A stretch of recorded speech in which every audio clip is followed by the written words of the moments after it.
Assalamualaikum warahmatullahi wabarakatuh. Kembali lagi dengan channel Isen Wang Gresik. Kali ini akan membahas tentang Idul Adha atau Hari Raya Kurban. Sebelum kita membahas, mari bantu subscribe dan like.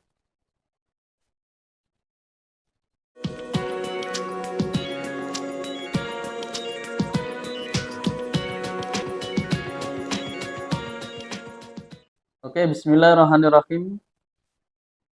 Sebentar lagi kita akan memasuki Hari Raya Idul Adha di tahun 2025 yang mana insya Allah akan jatuh pada hari Jumat tanggal 6 bulan Juni 2025. Hari Raya Kurban, Idul Adha menurut bahasa Idun artinya perayaan, hari raya. Adha artinya hewan kurban. Kalau digabung menjadi hari raya kurban, hari raya penyembelihan. Untuk adha ini berarti hewan kurban. Kalau ditelusuri lagi, adha ini berasal dari kata duha, yang mana penyembelihan itu dilakukan di pagi hari, yaitu di waktu duha, seperti itu. Jamaknya udhiyah. Udhiyah berarti beberapa hewan kurban. Kalau kurban itu berasal dari lafadz koroba. Bisa koroba atau koruba terserah. Koroba yakrobu kurban.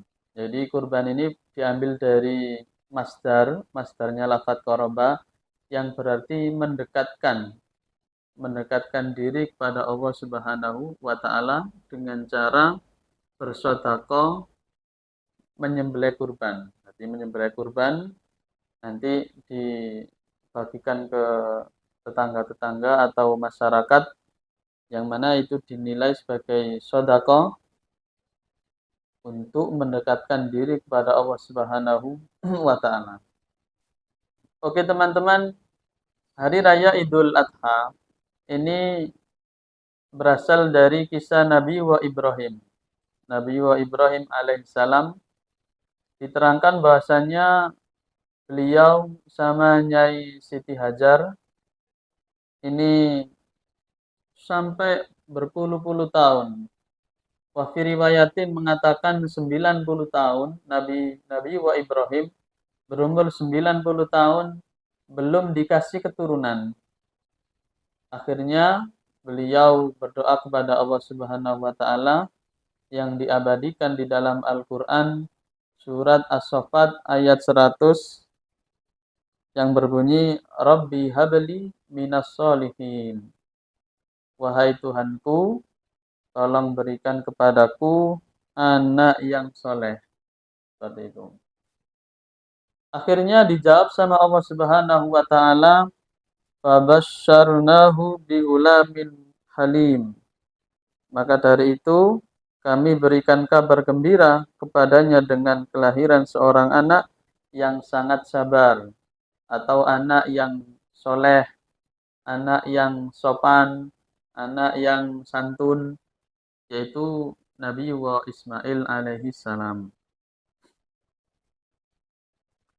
Falamma balagha ma'ahu sya'ya qala ya bunayya inni ara fil manami anni adbahuka fandur madza tara.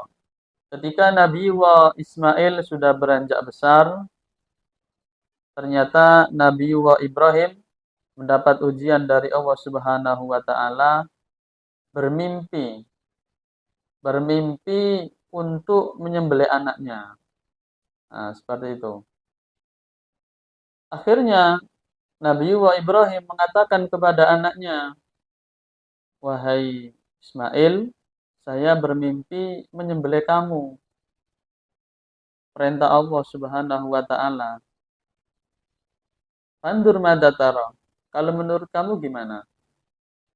Nah, ini ada nilai penting ya, ada nilai penting bahwasanya seorang ayah kepada anaknya, kepada istrinya itu usahakan musyawarah dulu ya. Jadi nggak langsung mengambil keputusan, tapi bertanya, diajak musyawarah. Kalau menurut kamu gimana? Memberikan tanggapan, memberikan pendapat. Ya, jadi biar anak ini di apa nggak kaku. Jadi seperti itu. Jadi biar berpendapat seperti itu. Fandur madatar. Apa pendapat kamu? Kemudian dijawab sama Nabi Ismail, qala ya abatif alma tu'maru satajiduni insyaallahu minas sabirin. Wahai ayah saya, lakukanlah apa yang telah diperintahkan Allah kepadamu. Insya Allah engkau akan mendapatiku termasuk orang yang sabar. Jadi kalau itu pendapat Allah, lakukan wahai ayah. Insya Allah engkau akan mendapatiku sebagai anak yang sabar. Nah, seperti itu.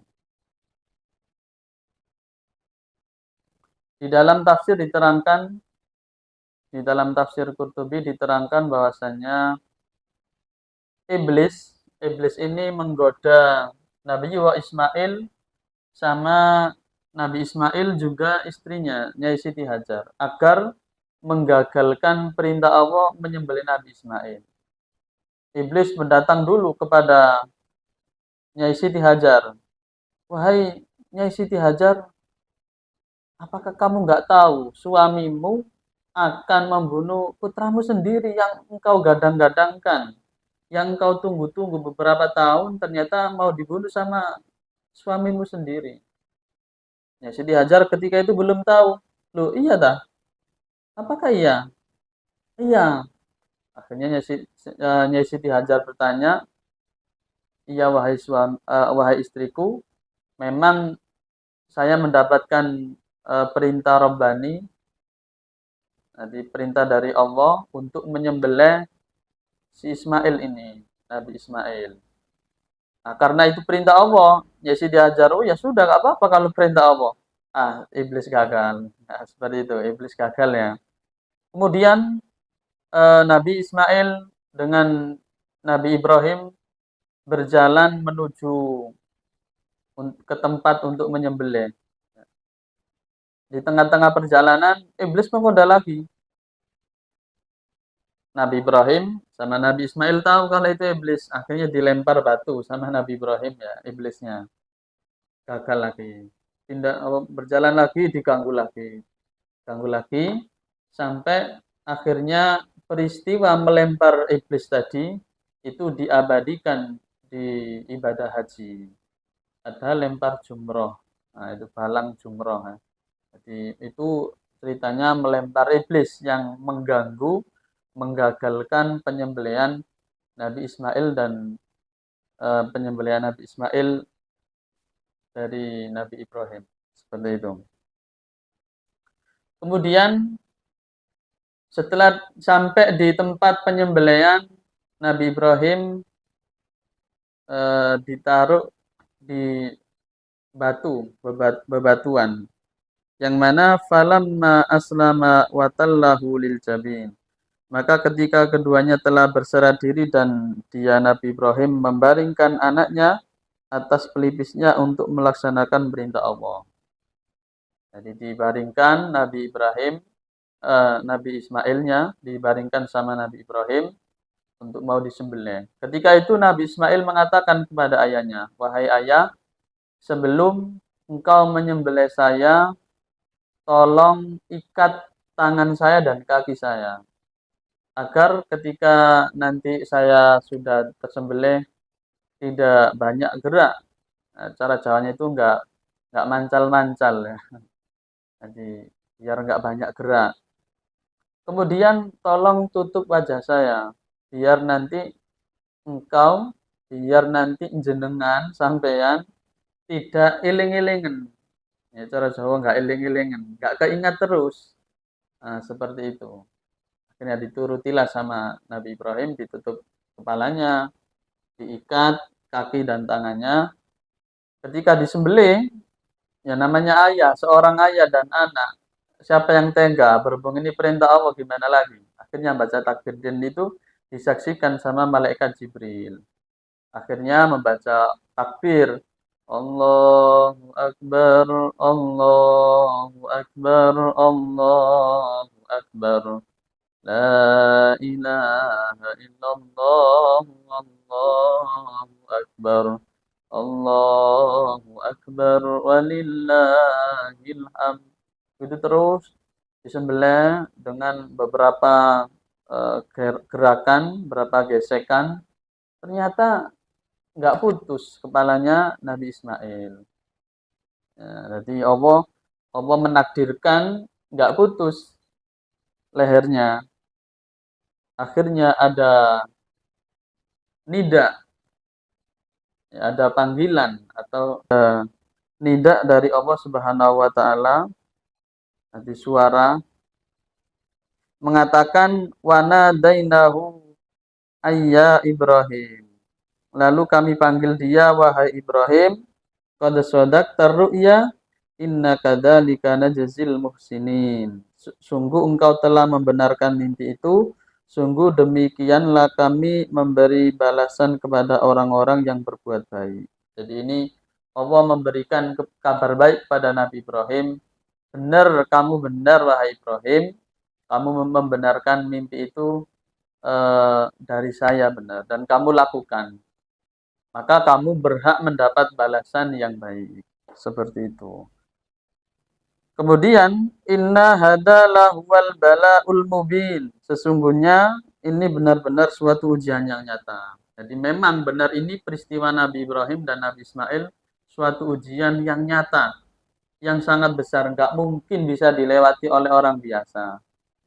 Siapa yang tega orang tua menyembelih anaknya, sedangkan itu digandang-gandakan sampai umur 90 tahun, nggak punya anak ternyata disuruh sembelih. Siapa yang kuat? Kalau bukan orang-orang pilihan Allah Subhanahu wa taala.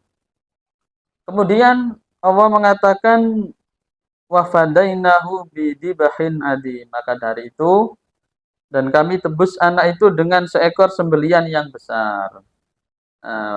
Berkat dari kesabaran Nabi Ibrahim, kesabaran dari Nabi Ismail, Allah memberikan balasan yang besar, memberikan balasan yang terbaik, yaitu mengganti Nabi Ismail dengan sembelian yang besar. Diriwayatkan yaitu seekor kambing yang besar. Mulai dari itu, yang disembelih bukan Nabi Ismail, akan tetapi kambing itu. Dan sampai sekarang, ya, ini telah dilakukan setiap tahunnya Idul Adha, yaitu menyembelih hewan kurban. Nah, seperti itu. Ya.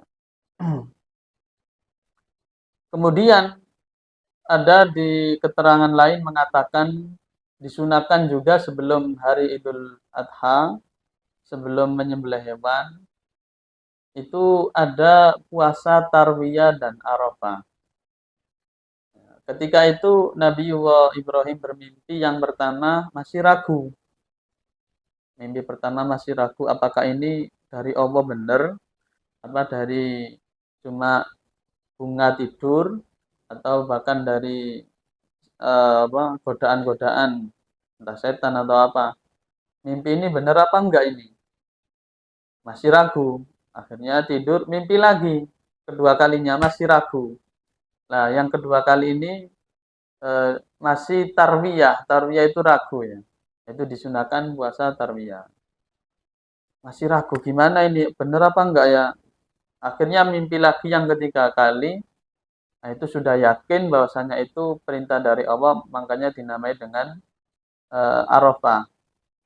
Tarwiyah dan Arafah. Arafah artinya sudah tahu bahwasanya mimpi itu adalah benar-benar dari Allah Subhanahu wa taala.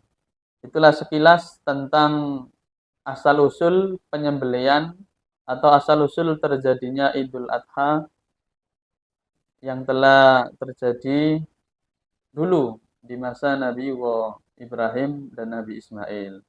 Semoga ada manfaatnya. Apabila ada tutur kata yang salah atau perilaku yang kurang benar, saya minta maaf yang sebesar-besarnya. Akhirul kalam, ihdinas siratal mustaqim. Wassalamualaikum warahmatullahi wabarakatuh.